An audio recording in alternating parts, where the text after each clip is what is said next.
has begun. Head-to-head Moon against Slush. Zerg versus Zerg, mirror matchup. I love Zerg versus Zerg. These guys both with kind of aggressive styles. I'm curious if one's going to deviate from the norm. We're going to see here at the MLG. You rhyme, Tasteless. Uh-huh. Uh-huh. That's all you have to say? Uh-huh, rhymes too. Nothing about being a poet? Rhymes with huh. Now we already used the poet joke. Make me choke on my tea. That's never stopped you before, Tasteless. No, it hasn't. Over here in the center right, we have a very talented Zerg player. He has a lot of land support, ROOT.Slush. Over here in the left, we have our red Zerg, Moon. Moon needs very little introduction. Moon is easily the richest, most successful Warcraft 3 player of all time. Of course, other players like Grubby come to mind as well. That's quite right, Tasteless. He hasn't done that well in the GSL in his home country of Korea quite yet, but he's had a lot of success elsewhere. You know, he made it to the finals of the IEM World Championships. He's done very well for himself. You know, he's doing well here as well, Tasteless. These two are actually at the top of their group. That, of course, makes this a very pivotal match here. These two guys, you know, a lot of micro coming out of Moon. His style is one that is very specific, very aggressive. It matches his Warcraft 3 style. He was one of these players who would engage you even when he's technically not supposed to engage you. Micro so well that he basically result in a win. It was one of the reasons why one of my good Warcraft 3 pro gamer friends told me oftentimes people didn't want to study, you know, Moon as far as battles went because he would get away with a lot of stuff most people couldn't. He has tried that in Starcraft 2, sometimes with success, sometimes without. Quite true, Tasteless. Now, I'm really excited to see here. Look, already Moon getting his gas, getting his pool. Slush, on the other hand, the gas is going to be a little bit later. Neither player opting to go hatchery first as their overlords did not spot each other in the close-by air positions. They both realized, you know, I'm an aggressive guy, he's an aggressive guy. That might be dangerous. And, well, looks like the pool of Slush going to finish just before, but Moon is going to be able to start speed much quicker. Now, I expect for us to see speed expands from both. If they were going for a more aggressive Baneling build, I feel like the gas would be a little bit quicker. We do have Slush starting his Queen and a couple Lings. Same exactly for Moon. Note Moon with only one drone, mining Vespian gas. That means he wants to focus on getting a lot more minerals. So I doubt we're going to see any early aggression Banelings from him. Meanwhile, over here, a Roach Warren coming from Slush.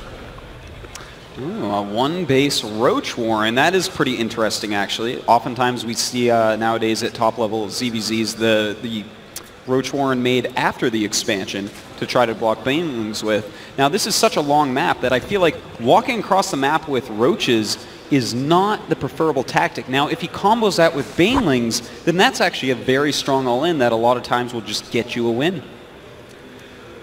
Moon now opting for an expansion over here, continuing to, you know, larva inject. We don't see creep utilized as much in this matchup since, you know, if you start to get behind, you're going to be in a lot of trouble because your opponent could, of course, get into your base and micro around and do a lot more damage more quickly.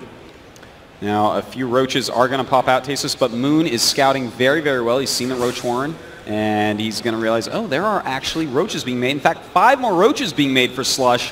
Very interesting strategy. Looks like he's going to go all in pretty hardcore here. Now, Moon could cancel the hatchery. That's going to be a big deciding point in this game. He is getting a Roach Warren of his own, but with 5 Roaches coming out of here very quickly, if he does go for an attack move here, it could be pretty bad. He also might decide to turtle up, block his ramp. We're going to find out. We don't see, you know, a layer yet. Yeah, Slush just starting his speed on Zerglings right now. He's going to want those to back up his Roaches. Still producing Roaches, so looks like he may go for just a Speedling Roach timing. In fact, yes, he's stopping mining gas. Just one drone left on there to get that extra 1 Roach.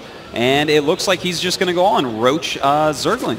Is Moon going to be ready? He was known for his great control, and in a situation like this, that's really what it boils down to, is great control and, of course, balancing your economy to have, you know, the right defense without overextending yourself. Meanwhile, he's actually making a hatchery here, so perhaps this is not a timing attack? What do you think? I'm like looking at this with shock. I'm scratching my head right now. To make that many roaches and then get speed and then get a hatchery, it's not something that you see every day. I've never quite seen this build. Still making a lot of Zerglings. I wonder if he, well, I don't think he's going to cancel hatch, but maybe. Take a look at this. I mean, he's hiding the Zerglings. Yeah. You only see the roaches. And that's, of course, the only thing the Overlord sees. He could send out the roaches, and then all of a sudden, Zerglings spill out. Moon isn't actually ready. Moon's sitting there thinking, all right, I can handle 7 or 8 roaches.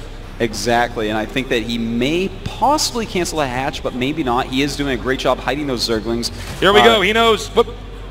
He knows, and he went back inside. It's like, oh no, they saw me. Well, right now he has 27 drones to 16, so as long as Moon holds this, he should be able to get pretty much a free win. But this is going to be a very, very deadly attack by Slush. A lot of spine crawlers are being made, a lot of roaches being produced by Moon right now, but that is so many Zerglings, Tasteless. Slush may actually be able to take him out here. He's taking on both the queens. The ramp is undefended. He can enter into the main base. No, this is very, very bad for Moon, and Slush just moving up. A lot of roaches popping out, but those Zerglings going to town on the drones. Looks like he's going to lose a huge amount of his economy, but he does have some spine crawlers there as well. Moon bringing up more and more roaches. Can he actually hold on to his main base? You know, Moon has lost a lot of drones. He doesn't really have control of his own main base here. There's a lot more Zerglings that have been rallied in here, and it looks like he's going to be continuing to send more stuff this way. Taking out these roaches. No, Moon's Roach Warren is over here, so he needs to defend this building at all costs.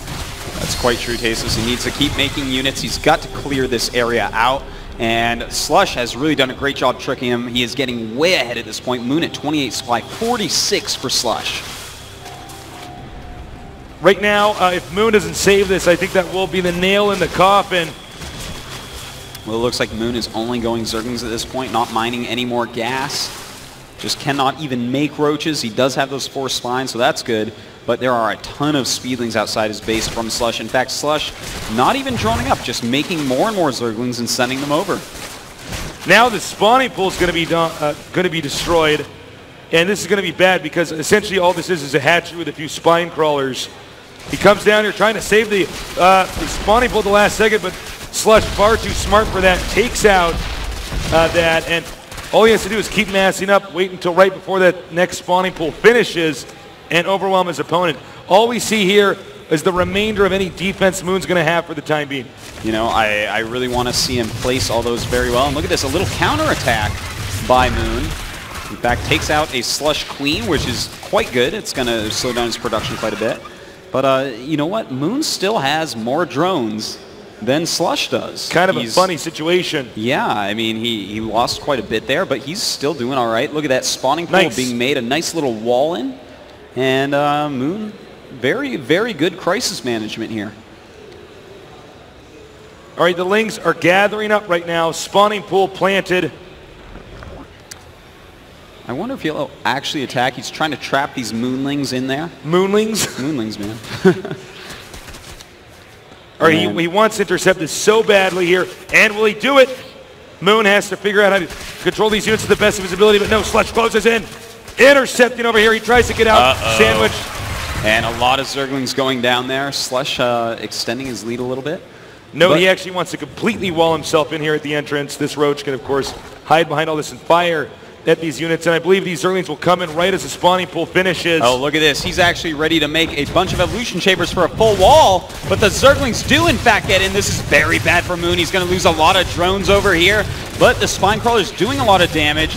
Can these Zerglings actually break through? He's just kind of running around trying to target drones, but really you should be using hold position. There you go. There's a hold position. That's how you take out drones in that situation. And the spine crawler's getting a ton of kills suddenly. But there are a lot of drones over here. I think Slush is underestimating Moon's position right now. And if we look at the unit count, 30 drones for Slush. Yeah, Slush is catching up. Yeah. Well, he's already ahead, but he's getting more ahead. That's the way you want to do it. That's how you want to do it? A wise man told me that. He opens up this entrance here. Kills his own evolution chamber. Well, he doesn't brings need those broodlings to the front. You can guard this broodlings for your 5-second half-life. Well, right now, Moon has jumped back up in drones to 26 against 33. And he's way behind at 38 supply to 67, but he is still fighting Tasteless, fighting the good fight, getting that layer going, and in fact, starting some upgrades, getting some melee attack upgrades. One thing about Moon is he is a fighter. He is one of these guys that does not give up no matter what. Nice usage of hold position again. In and out, taking out all these drones. Very cost effective. Yeah, he doesn't really care about his Zerglings. He wants to just keep killing drones. But Moon, he does have the 2 hatcheries, making 7 more drones right now. And oh, Slush, this is so Slush of you. He is actually getting a Nidus network at his natural Tasteless. I like it. That's right. You know, Moon's defense overall is pretty solid. I guess the only place you could put one is right around here. Moon making a Spire. Yeah, interesting. I am trying to wonder where he's going to put that Nidus. Maybe just Nidus his roaches over so that he can just pop them out. Slush has so many units right now. I mean, if the mutas could possibly get out before this attack commences, he would be in good shape. But I can't see that happening. All right, Artosis, help me find this Nidus worm. It's going to be planted somewhere around here. I'm watching Tasteless. In fact, Slush is coming into the back of Moon's base. There you go. It is going down. Is Moon going to catch on? The drone's moving out. Uh-oh. And they should be able to take this out. Denied. Well, that's attempt number 1. Slush doesn't give up, though, Tasteless. Not easily. No, he does not. He does it yet again here. And, well, that's not a good thing that he's... Well, he's diverting the drones. It's a diversion, yeah. He's going to attack the front pretty heavily here. And Moon actually has 9 more drones right now, but 68 lings against 2. That's kind of one-sided. Here we go. One roach against 10, and yeah, this is going to be a good game. Slush taking out Moon. He's overrunning his opponent. All these roaches and zerglings. I love the beautiful diversion with the Nidus worm as he threw that up over here. Moon assumed that he was safe, and I can't control this. All right, we're back in the game now. GG. That does it. And wow, Slush goes up 1-0 over the 4th race Tasteless. Or the 5th race, I guess, not 4th race. Well, 4th race is Starcraft. Well, unless we count Zelnaga. You know. Well, Slush is in the lead. If he wins the next game, Tasteless, that is amazing, because that means he will have won his group, a very hard group indeed. All right, we're going to go to a quick 30-second commercial, but come back soon. In under 30 seconds. See you soon.